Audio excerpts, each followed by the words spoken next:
Hello and welcome to the channel. I am here for a list video for you guys. Now for this list video, I'll be telling you guys what I thought were the best years for music of the 2010s of this decade.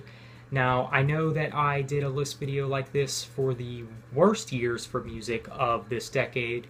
And one thing to keep in mind about that video is I realized that the opinions in that video in the comments were very mixed. Obviously, there's been people that have agreed with me, and then there were people that didn't necessarily agree. So I feel like that's kind of what's going to be the effect for this video as well. I have a feeling that there's going to be some people that might be like, what? Where was this year? You know, that year was a great year for music. Why wasn't that on the list, you know? Keep in mind that this is just my opinion, and I do think that these years were just fantastic for music. So yeah, we're going to, of course, once again, go by chronology order too. So let's go ahead and begin. And we're going to begin with the year 2015. Now, you guys might be thinking, wow, really? This is the earliest in the year you thought that was one of the best years for music? Yeah, I mean, you would have thought that, you know, one of the best years for music would have been earlier in the decade. And yes, while I would agree that there has been some great albums by great bands come out in the early portion of the 2010s, I feel like we really didn't get into the really good stuff until 2015. I mean, let's really think about it. I mean, you had August Burns Red with their album Found in Faraway Places, great album.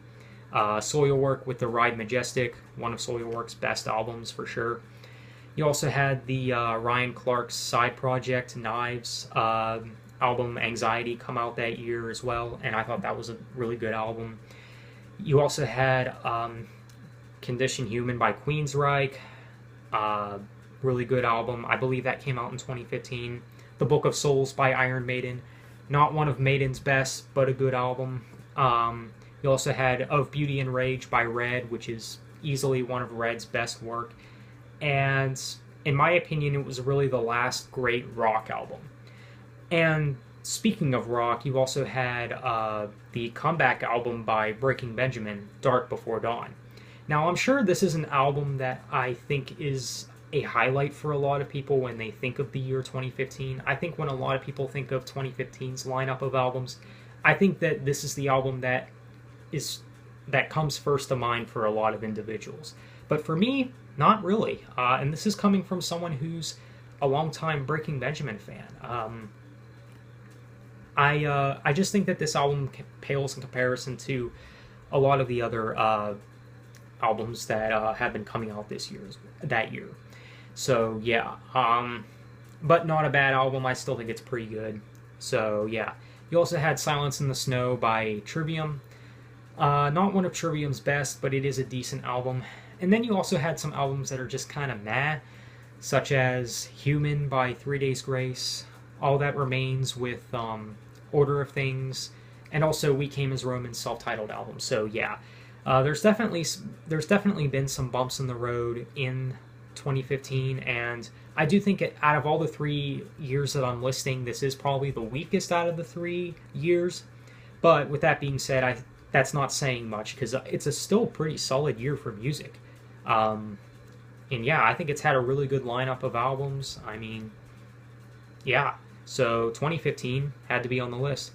All right, so moving right along, we're going to move on to 2016. Yeah, the year that came right after. I mean, I guess music was just really nailing it during this time period, you know? It's just crazy.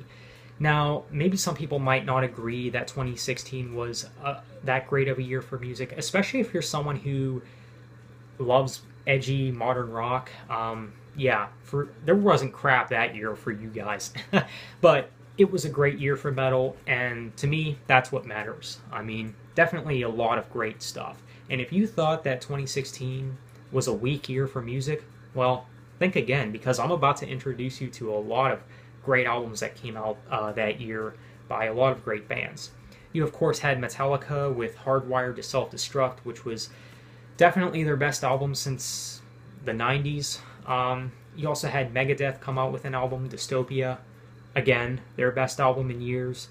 And also Anthrax with their album For All Kings. And yeah, obviously it's been a great year for the big 4 thrash metal bands. I mean, if you're a thrash metal listener, I'm sure 2016 was just wow, amazing for you. And it was. It was a great year for thrash.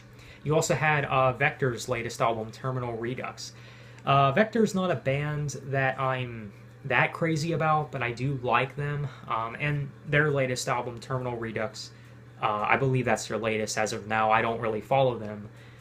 They could have a new album for all I know, but from what I can tell, this is their latest album. But yeah, even that's a good album. And there was some other stuff too that's not thrash related, such as Dark Tranquillity's album Anima. And you know, I think Dark Tranquillity is another band that's overdue for another album. I mean, yeah, I mean, Anima's a good album too. So yeah, I mean, you had Dark Tranquillity come out with an album. You also had In Flames with their album Battles. I don't need to go into detail about that. You guys already know it's one of In Flames' worst albums. You also had Incarnate by Killswitch Engage. I mean, if you were a metalcore listener back in 2016, I'm sure that you were jamming out to this album a lot. Yeah, definitely a great album as well. So, yeah. You also had The Violent Sleep of Reason by Meshuggah, which was actually my introduction to Meshuggah. I really love that album, and I was really blown away by its heaviness and its aggression. And yeah, that's a great album too. You also had Winter's Gate by Insomnium, which is a really good album. Not an album I listen to a whole lot, but it's a good one. So yeah, 2016, I mean, definitely one of the best years for music. That's what I think. So lastly, we're going to move on to 2019, this year. So yeah, I mean, I do think that without a doubt, this has been the best year for music of the 2010s. And man, what a great way to end the decade with a phenomenal lineup. I mean, a phenomenal lineup of albums.